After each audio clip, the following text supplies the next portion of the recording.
Next gen astro நேயர்கள் அனைவருக்கும் ஜோதிடர் ஜெய தமிழ்ச்செல்வனின் அன்பு வணக்கங்கள். நம்ம இப்போ புரட்டாசி மாத பொது பலன்களை நம்ம இப்போ பார்ப்போம். மிதுன ராசிக்கு அதிபதி புதன் இந்த காலகட்டத்தில் உச்சமடைகிறார். 4ஆம் இடத்துல தனது இன்னொரு சொந்த வீடான கன்னியில் உச்சமடைகிறார்.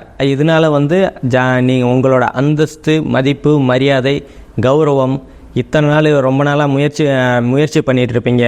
அதிலெல்லாம் உங்களுக்கு இந்த காலகட்டத்தில் வெற்றிகள் கிடைக்கக்கூடிய அற்புதமான காலகட்டங்கள் தான் உங்களுக்கு இது.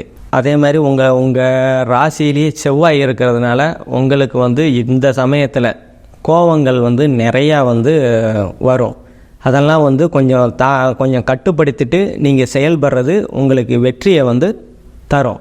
அதே மாதிரி உங்கள் இரண்டாம் இடம் இயல்பாக இருக்குது. இயல்பாக இருக்கிறதுனால தன வரவு நல்லாயிருக்கும். குடும்பத்தில் ஒற்றுமைகள்லாம் நல்லபடியாக போகும். நீங்கள் யாருக்காவது வாக்கு கொடுத்துருந்தீங்கன்னா அந்த வாக்கை நிறைவேற்ற தன்மைகள்லாம் நல்லாவே இருக்குதுங்க. அதே மாதிரி உங்கள் ராசிக்கு 3ஆம் இடத்தை சனி பார்க்கறதுனால தைரியம், வீரியம், ஸ்தானம். நீங்கள் எதையுமே கொஞ்சம் இத்தனை நாளாக முயற்சி பண்ணதெல்லாம் கொஞ்சம் தடைபட்டவே இருக்கும். அதுக்கு சனியோட 7ஆம் பார்வை தான் காரணம். இப்போ உங்கள் ராசிநாதன் உச்சமாக இருக்கிறதுனால அதெல்லாம் உங்கள் தைரியமாக போல்டாக நீங்கள் செயல்படுவீங்க. அதே மாதிரி இளைய சகோதரனால் சிறு சிறு பிரச்சனைகள்லாம் இருக்கும். அதெல்லாம் இன்னும் 1 மாத காலத்துக்கு பிற்பாடு தான் சரியாகும். அதே மாதிரி உங்கள் 4ஆம் இடத்துல தான் உங்கள் ராசிநாதன் உச்சமடைகிறார். அதனால் படிச்சுக்கிட்டு, அதாவது ஸ்டூடெண்ட்ஸுக்கெல்லாம் இது ஏன்னா 4ஆம் இடம் கல்வி ஸ்தானம், தாய் வீடு, வாகனம், கல்வின்னு சொல்லுவோம். கல்விகள்லாம் இந்த மிதுன ராசிக்காரங்க இந்த காலகட்டத்தில் அற்புதமாக படிக்கக்கூடிய நல்ல சூழல்கள் இருக்கும். அதே மாதிரி தாய் வழி உறவுகளால் அனுகூலங்கள், ஆதாயங்கள், தாய் வழி சொத்து ஏதாவது வரணும் போகணுன்னா இந்த காலகட்டத்தில் உங்களுக்கு கண்டிப்பாக சேரக்கூடிய அற்புதமான காலகட்டங்கள் தான். அதே மாதிரி வீடு, வாகனம் வாங்கணும்னு நினச்சிக்கிட்டு இருக்கிறவங்கெல்லாம் இப்போ இந்த காலகட்டத்தில் நீங்கள் கண்டிப்பாக வாங்கியே தீருவீங்க. அதே மாதிரி உங்களோட 5ஆம் இடத்துல சுக்கிரன் சுபகிரகம். 5ஆம் இடத்துல சுபகிரகங்கள் இருந்தால் உங்களோட குழந்தைகளால் உங்களுக்கு பெருமை. அதாவது உங்கள் குழந்தைங்க உங்களுக்கு இன்னார் பிள்ளையா அப்படின்ற மாதிரி உங்களுக்கு பேர் வாங்கி கொடுக்கக்கூடிய அற்புதமான தருணங்கள் தான். அதே மாதிரி 5ஆம் இடம் குலதெய்வ அருள்களெல்லாம் இப்போ உங்களுக்கு நல்லபடியாகவே கிடைக்கக்கூடிய அற்புதமான காலகட்டங்கள். உங்களோட 6ஆம் பாவத்துக்கு சனி பார்வையும் இருக்குது, குருவோட பார்வையும் இருக்குது. அதனால் வேலைகளில் சிறு சிறு சிக்கல்கள் குருவோட பார்வையினால் அந்த வேலைகள் சிக்கலில் அது சிக்கல்கள் சரியாகக்கூடிய நல்ல ஒரு தன்மைகள் தான் உங்களுக்கு கிடைக்கும். அதே மாதிரி செவ்வாய் உங்களோட 7ஆம் பாவத்தை, அதாவது உங்கள் ராசியில் நின்று 7ஆம் பாவத்தை பார்க்கறதுனால உங்கள் கணவன் மனைவிக்கிடையே சிறு சிறு பிரச்சனைகள்லாம் இருக்கும். அப்புறம் கூட்டு தொழில் பண்ணிகிட்டு இருக்கிறவங்கெல்லாம் கொஞ்சம் மனக்கசப்புகள்லாம் இருக்கும். கொஞ்சம் பார்த்து சூதானமாக இருங்க. அதே மாதிரி உங்கள் நண்பர்கள் மூலியமாக கொஞ்சம் நண்பர்கள்கிட்ட கருத்து வேறுபாடெல்லாம் இருக்கும். அதெல்லாம் கொஞ்சம் இன்னும் 1 மாதத்துக்கு பிற்பாடு தான் அந்த சூழல்கள்லாம் சரியாகக்கூடிய தன்மைகள்லாம் இருக்குது. அதே மாதிரி உங்களோட 8ஆம் பாவத்துக்கு செவ்வாயோட பார்வை இருக்குது, குருவோட பார்வையும் இருக்குது. அதனால் என்னென்னா 8ஆம் இடத்து அசுப பலன்கள் நடக்கும், சுப பலன்கள் நடக்கும்.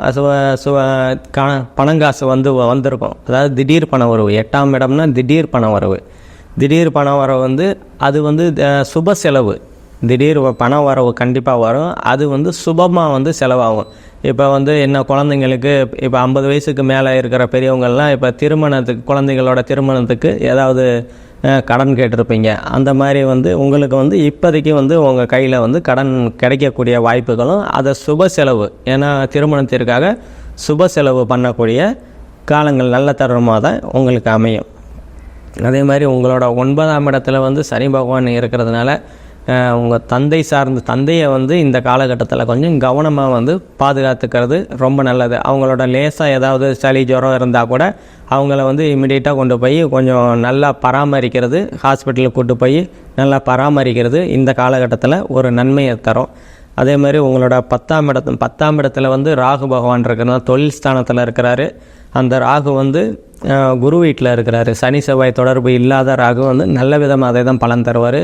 உங்கள் தொழில்கள்லாம் நல்ல விதமாகவே போகக்கூடிய காலகட்டங்கள் தான். அதுவும் உச்ச புதன் உங்கள் அதாவது உங்கள் ராசிநாதனாகி புதன் வந்து உச்சமாக இருக்கிறார். உச்சமாக இருந்து உங்களோட 10ஆம் இடத்தை பார்ப்பார். அதனால் வந்து நீங்கள் வந்து ஏதாவது தொழில் முதலீடு போடுவீங்க. அந்த போட்ட முதலை வந்து நல்லபடியாக வந்து பன்மடங்கு, அதாவது தொழில் பெருக்கம் வந்து இந்த காலகட்டத்தில் வந்து உங்களுக்கு நல்ல விதமாகவே தான் இருக்கும். அதே மாதிரி 11ஆம் இடத்தை வந்து சனி பகவான் பார்க்குறாரு. நீங்கள் வந்து முதலீடு போவீங்க வருவீங்க. ஆனால் நீங்கள் லாபங்கள் வந்து நீங்கள் 100 ரூபா எதிர்பார்த்தீங்க அப்படின்னா அதில் ஒரு 90 ரூபா கண்டிப்பாக கிடைக்கும். அந்த மாதிரியான சூழல்கள் தான் இருக்கும். உங்களோட 12ஆம் பாவத்தில் குரு பகவான் 12ஆம் பாவத்தில் குரு பகவான் இருக்கிறதுனால 12ஆம் இடத்து சுப பலன்கள்னால் என்ன? ஏற்றுமதி இறக்குமதி, வெளிநாடு, தொலைதூரம், அந்த மாதிரியான சுப பலன்கள். நீங்கள் ஏதாவது ஃபாரினுக்கு போகணும் அப்படின்னு ரொம்ப நாளாக ட்ரை பண்ணிட்டு இருந்தீங்கன்னா இந்த காலகட்டத்தில் வந்து நீங்கள் கண்டிப்பாக போய் வரக்கூடிய அற்புதமான காலகட்டங்களாக அமையும். அதே மாதிரி பெரியவங்க ஆன்மீக சுற்றுலா போகணும் அப்படின்னு பிளான் பண்ணிட்டு இருந்த பெரியவங்கள்லாம் இந்த காலகட்டத்தில் வந்து கண்டிப்பாக வந்து நீங்கள் போய் வரக்கூடிய நல்ல காலகட்டமாக தான் இருக்கும். நம்ம இப்போ சொன்னது எல்லாமே பொது பலன்கள் தான். உங்களுக்கு துல்லியமான பலன்கள் வேணும்னா கீழே என்னோடய நம்பர் இருக்கும், அதை கான்டாக்ட் பண்ணிவிட்டு உங்கள் ஜனன ஜாதகத்தை வச்சு, நம்ம இப்போ கோச்சார ரீதியாக தான் சொன்னேன், உங்கள் ஜனன காலத்தை வச்சு 2ஐயும் மேட்ச் பண்ணி துல்லியமான பலன்களை வந்து உங்களுக்கு கிடைக்கிறோம்.